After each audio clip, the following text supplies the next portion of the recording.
My name is Monique, and I am from Bakersfield. I am with the Fairness for Injured Patients Act. My representatives are Senate Business and Professions Committee member Senator Melissa Hurtado and Assembly Business and Professions member Assembly Member Rudy Salas Jr. I would also like to thank my Bakersfield legislators for their support for mothers and babies in Bakersfield. My grandson lived for 18 hours and died due to medical negligence.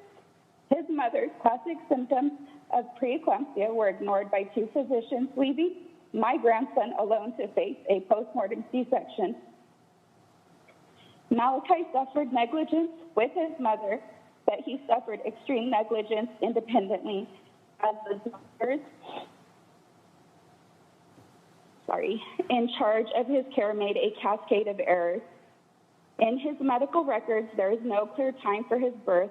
He was not given a medication immediately that was needed to fight respiratory distress syndrome, and the doctors took too long to transfer him by helicopter to another hospital, knowing they did not have the resources needed to save his life. Throughout my family's complicated grief, we have received nothing but grief from the medical board. We were discouraged from filing complaints on behalf of Malachi. We were told that it would not matter and that we cannot accuse the same doctor twice.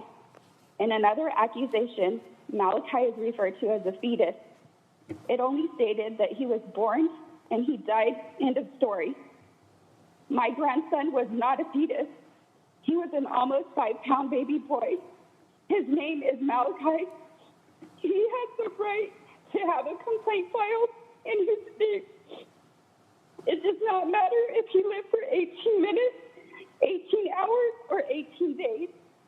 The medical board is not protecting our families.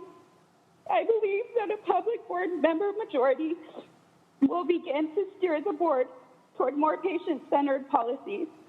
We have a physician majority board, and it is not working. Since my family from holding physicians accountable, we turned to the medical board for accountability, but they offered no consumer protection.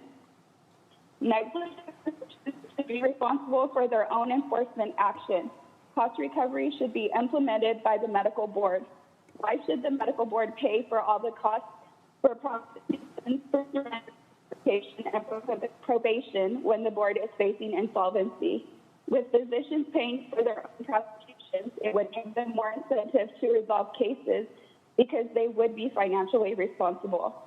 We just can't talk about change. We have to take action now. Otherwise, mothers and babies like my grandson will continue to die. Thank you.